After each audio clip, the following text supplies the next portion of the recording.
In the middle of Yeah. planting. Well, that's how it works.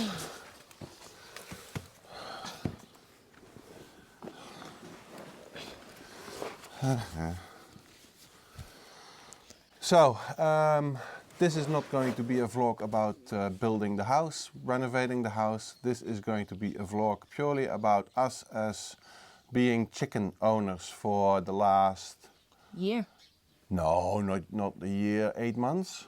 Year. June. No, June. It's not June now. Oh, wait, no, sorry. I'm thinking about the age of Hey Hey. Yeah. Yeah. No, we've had them since June last year and it's now mid-March. Yeah, okay. So, yeah. That's what we're going to talk about. So if you're interested only in the house reno, then skip this video. There will be a next one. And there's 67 videos before this one. You can review all of them. That's 30 plus hours of video watching. And then by the time you're done, there will be a new one. So, question 1. Why did we get chickens? Why did we get chickens? Why did we get chickens? We got chickens because... I think because we love the country life, the outdoor life, farm life, homestead life, and we love animals. And we were really dying to have a pet, a low maintenance pet. Yeah. Right? Low maintenance. Low maintenance, because everybody told us it's so super easy to keep chickens, and yeah, we love the ideas. We love the ideas for the eggs. Yeah. But the main reason we got chickens was, one, for company. Yeah. I'm away for months at a time. It's nice to have a pet, you know, something to look after and care for and share your day with. That's so cute as well. But yeah, mainly company and eggs. Eggs are a bonus. Yeah, I was also thinking a bit romantic in you know, the meat, you know, the traditional farm life. You butcher a chicken, and but yeah, that went over. That idea went overboard straight away. Yeah. They're pets. They're pets. They're not meat birds. No, they're very much pets. So yeah, that's really why we got them, right? Yeah, company and eggs are a bonus. Yeah. So what did we do before we actually got the chickens? Well, we kind of did a little bit of research into the different varieties of chickens that exist, what they look like, the kind of terrain, like what can deal with the cold winters that we have and the hot summers. The shop where we used to buy our plants, a garden shop, had a little mini farm, and they were selling goats and sheep and rabbits and chickens. And they had a few varieties. They had the big Brahmin, huge chicken, and they had some smaller ones, right? Yeah, at first we were like, oh, Brahma, would be so cool to have like a 2-foot tall chicken. Like, that would be sick. But then we saw the little, the smaller varieties. There was like Saramas, Cautions, Pekins, you know, like little bantams, and with their fluffy feet. And we were like, yeah, we've got to have bantams. They're just so cute, and they're only small. Yeah, and we didn't buy them at that stage. We started looking into how do we house them and where do we house them. And with the very little knowledge we had, we bought a prefab chicken coop from a garden shop. You wanted to build a chicken coop, but Yeah. we were in the middle, you know, just really getting started in renovations. You have time to go build a chicken coop. So we thought, look, just get the chicken coop, whatever, and then we can get some chickens straight away and just get into it. And the people that we spoke to said, look, chicken keeping, super easy. You just get chickens, make sure they've got drink, make sure they've got food, make sure they've got somewhere to sleep that's safe. Also, a lot of our research comes from YouTube, right? From the internet. And all the videos you see there about chickens is how easy it is, right? right? It's so easy to have chickens. Yeah, just make sure they've got those 3 things and you're set. Yeah, But you don't have to look after them. no one tells you the other side of hobby chicken keeping. Yeah, and that's what we're going to do during this vlog. Well, as I said before, we bought them in a garden center, right? We bought them in a garden centre from a mini farm. We had a look online. It seemed reputable. It seemed like it was the place to get chickens. It looks like it had this French brand called Magali. said is basically a reputable breeder and retailer of poultry, of different varieties. They come with a little tag on their ankle, which you can then put the numbers from that tag into their system and have a look exactly where your chicken is from and exactly the vaccinations that it's had, which is fantastic. It's like a little chicken passport, medical passport. Well, and we also, very important for us, was we spoke with the salesman there, and he seems to be very knowledgeable, and he was very accommodating and very kind. Look, we really thought we'd hit the jackpot there. He seemed to really know what he was talking about, had a lot of experience with poultry. Like, you wouldn't doubt him. Everything he said, you seemed like, okay, he seems to know what he's doing. You know, you feel like you could trust him. What I also wanted to say is that we chose lady chickens. Hens. Female hens. We wanted hens. We didn't want a rooster because we wanted to have the eggs and not have the work that comes with a rooster, right? So we got originally 3 chickens, 2 of which turned out to be roosters. Later on we got 4 chickens, 2 of which turned out to be roosters. I didn't really, I had my doubts about the salesperson because he was talking about that chickens produce 1,000 kilos of poop every year. Yeah. And I'm not even doing that. No, you know?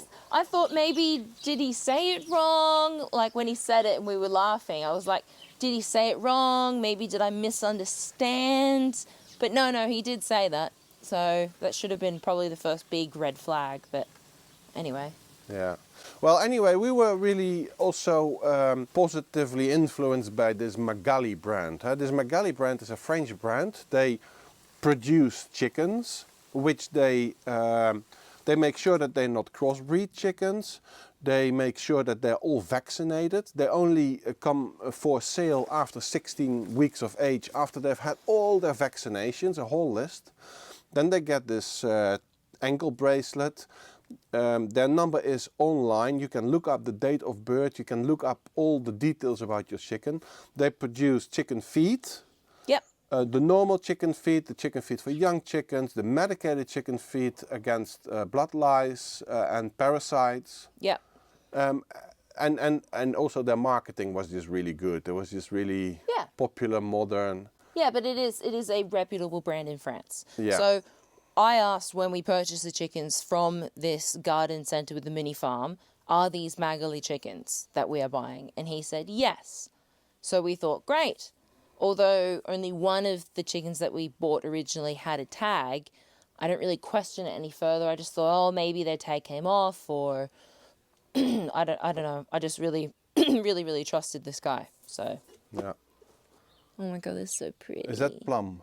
These are plum tree blossoms. Yeah. Cool. So we bought this prefab coop that was made for 3 chickens, right? Yeah, maximum of 3 chickens. Normal chickens, Normal not small chickens, chickens. yeah. So we went with that because we bought 3 chickens. Why did we buy 3 chickens? Because people thought, initially we wanted 2 chickens, but then somebody told us, no, for the hierarchy in the group, which you really need, you need to have a minimum of 3. So Yeah, we they bought said 3. 3 is good. 3 is a good number for chickens. So we bought this coop. Bought the Magali feed. They have a feed specifically for ornamental chickens. We bought the medicated feed, which we have to give them every 8 weeks. 8 weeks. We bought a variety of natural medicines. We bought a water drinker. We bought a food dispenser. We got everything. We got everything. Yeah, we bought snacks for them, the mealworms, and we bought the oyster shells. Okay, and then it turned out 2 of them were roosters and 1 was a hen, and the hen was definitely dominating the roosters. We had Hey, who turned out to be the head rooster, and we had Benji, who was, there was something wrong with Benji, we can say that, right? He was crazy, Benji. He was psycho Benji. Benji was like, it was like Hey is like, I'm a rooster, like a real majestic rooster, and then Hey was like his special ed sidekick. It was really funny. He didn't really know how to be a rooster. Yeah. He was very sweet though. To us he was sweet. Yeah. To us he was sweet. And then you were away working on the yacht, and Muffins, our hen, got sick. She got an infection. It was called coryza. I went to a vet with her. She had a swelling in her eye. It's an upper respiratory infection. It's basically the equivalent of pneumonia for humans. Yeah, and she was a Magali chicken, and she was vaccinated against coryza. But anyway, went to the vet, and the vet gave me antibiotics. We fed all 3 antibiotics, diluted in water, the drinking water, and it got worse, and eventually the swelling and the abscess under her eye was so big she needed to have surgery. So you get to the point then, how far do I take it with my chickens? I'm positive that all the farmers around us here, they wouldn't even start up their car to bring a chicken to a vet. No. If it's not well and they can't cure it with home remedies, they'd probably just cull. Yeah. But for us, they were our pets. So yeah, I drove to a vet. We found a avian veterinary about an hour away from here. I brought her there. Eventually, she received surgery. She came out of the surgery. I took her home.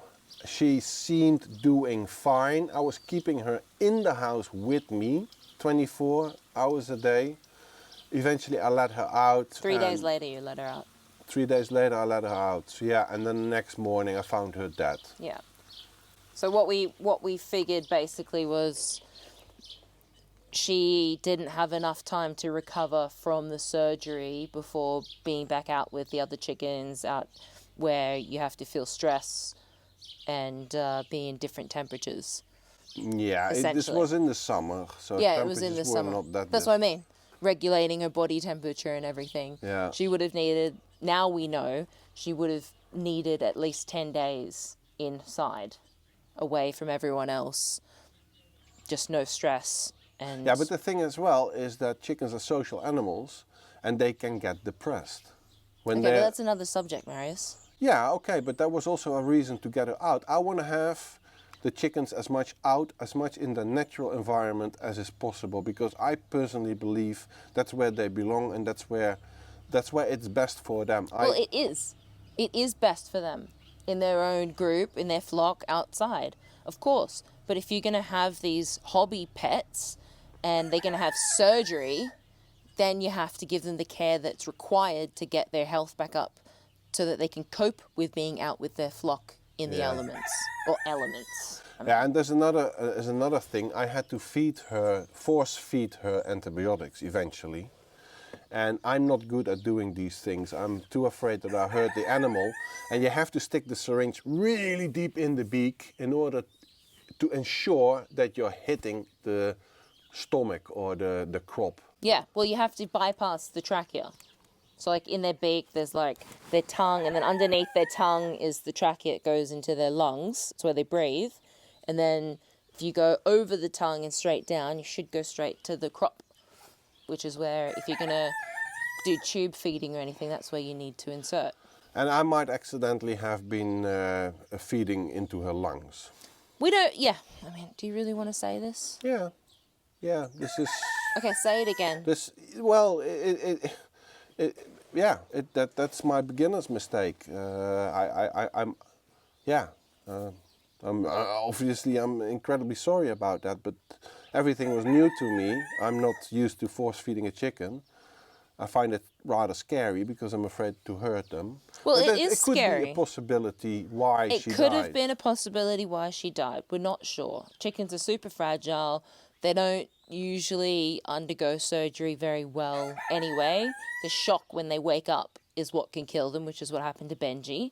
So Muffins died 3 days after her surgery, after being let back out with the other chickens. Was it because she was released with everyone too soon and the stress? We don't know. Was it maybe when Marius was tube feeding her antibiotics, did he accidentally insert it into the trachea? We don't know. So it's all speculation. That's something we learnt with our first chicken illness. Yeah, it's all speculation. Exactly. So then we were left with 2 roosters. Yes. And that went really well. They were fine. They're brothers. They got on very well from the very beginning. Benji used to follow Hey Hey everywhere. Yeah. So they never fought. It was not an issue. No, they were really sociable with us. But we figured, we got now 2 chickens, 2 roosters. What if one of them dies? Then we are left with 1 rooster. That's not fair. And that's not fair. No. So we decided we needed to get a few more ladies, preferably. We went back to the same garden center. We went back there and they told us, okay, for this species, the Pekin Bantam, you can do with 2 females per male. Yes. We had 2 males, so we figured we buy 4 hens, young hens, which we did. Yep. We came home with the 4 hens, and within a matter of a month, 2 of them were, what do you call that, crowing in English? Crowing. Yeah. Immediately we went straight back and we changed them over for 2 other hens. This also shows the salesman, he didn't really know. He was really trying to please us, and he was also very flattered with the fact that we put so much trust in him. Yeah, I think so. Because he was sticking his fingers in their vents, in the bags, and coming up with. Anyway, we came home with.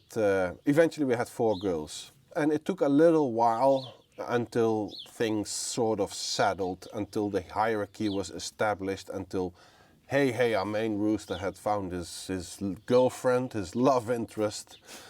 Benji, our crazy psycho rooster, he was still, he was chasing after them. And He didn't really, I don't think Benji really understood what it meant to be a rooster. No. And when we got hens, he still didn't really get it. So he never ever acted like a rooster. No. Never. No. No. But it was fine. It wasn't, I mean, it was an issue in the beginning when we got the 4 girls because he kept chasing them out of the coop, and then every time they come near him, he'd attack them, and like nothing too serious, but it was not comfortable. But, you know, it all simmered down with time. And we figured maybe the coop is just too small, because every night when they all went in, Benji came in, chased everybody out, and it was big panic, and then everybody had to go in again, and they were fighting for a place, and it was just, we figured we need a bigger coop. Yeah, it's too cramped in there. Even if they're only using it to sleep, it's too cramped. They need more space. Yeah, so this is the original coop. It's a prefab coop we bought from the chicken store, garden center. It looked beautiful when we got it 8 months ago. It's now a bit of a shanty town. I've done quite a few modifications. I'm really happy that I didn't build my own chicken coop straight from the beginning, because I hadn't got a clue really, huh? So, oh yeah, and hey, can you see him there? He's sitting in the dust bath. It's a dust bath. Chickens need keep their feathers and their skin good. It's made up with cocoa fiber and wood charcoal, not charcoal, but the dust, ash from our poêle, from our fireplace. They love it. They can spend hours in there laying and bathing and dusting, and it's just really nice to see. See, hey, he's just relaxing in there. All right, let's have a look at the other coop, the new coop. So for the new coop, it was important for us to have a much larger coop. It is approximately 6 feet long by 5 feet wide, and you see about 6 feet tall. We have a lot of room for roosting sticks configurations. We have been adjusting the configurations with the nesting boxes and the roosting sticks, because every time we see on the indoor cameras that the behavior of the chickens changes and there's a need for adjusting it. We have vents here that we have partially closed off for last winter, and a rainwater deflector. It's all water and wind tight, draft proof. Something that was really important to me when Marius said he wanted to build his own chicken coop was to make it out of as much recycled or repurposed wood and windows or doors as we could. I didn't really want it to be like this brand new chicken coop, you know. So I saw on Pinterest this really cool coop that was like super eclectic, made with like all different size and shaped windows and doors to make the actual walls of the coop. And it was so cool. So we went to our favorite brocante shop, Set Brocante, and found these two really beautiful doors with, they had tinted glass in them, and they've needed full repurposing if they were going to be doors again. But I was like, look, if we take them both and put them on their side, we got a whole wall. So we did. And we got this other beautiful little door from the brocante store as well to make the actual door. The rest is old wood, new woods, and some other materials. But yeah, I wanted it to look nice on the outside, but also be, you know, sturdy. When designing the interior of our coop, we wanted to make sure that there was enough space for each chicken to get away from another chicken if need be, and that the roosting sticks were high but not too high, and enough space for everyone on the same roosting stick. So in the hierarchy, there wasn't like the top chickens at the top and the bottom chickens at the bottom. We wanted them all on the same stick if possible. I mean, they make up their own plans, don't they? So we've changed this design 3 times already in the 6 months that we've had the coop, and we're in the middle of changing it again. Marius had to quickly install this other nesting box, like on the fly, because we were having a bit of an issue with our 3 hens at one point. 2 of them wanted in the same box. A third one had to lay at the same time as the other 2, and she wasn't allowed in. So Marius made a quick nesting box, and she went straight in, laid her egg. So now that's Red's box. She doesn't lay anywhere else, and no one else lays there. You can see here we've got little broody Mochi. Yes. She won't leave her box unless we take her out at the moment to eat and drink and poop. She's very cute. Yes.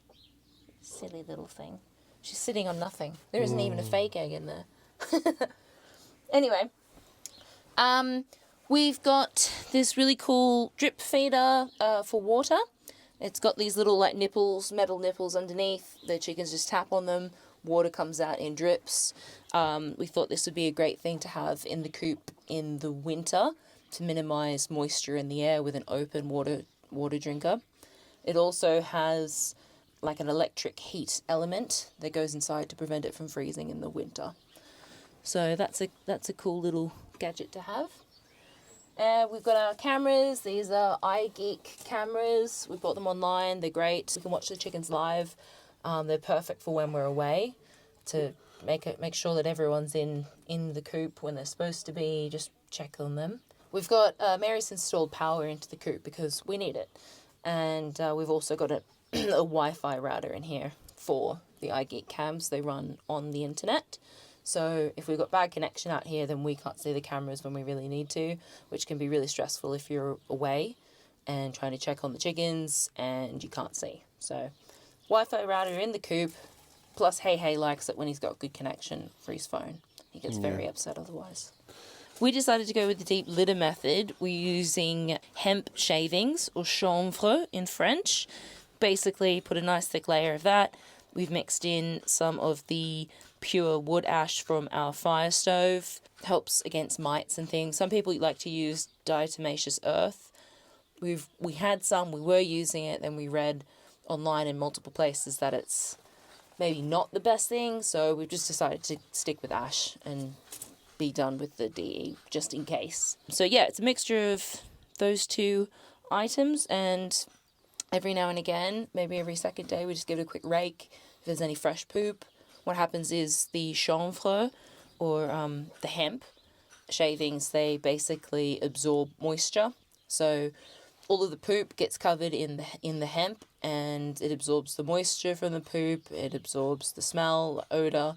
So we kind of have like an odorless, dry coop, which is great. So there's no odor, and we've got a nice, dry, moisture-free coop.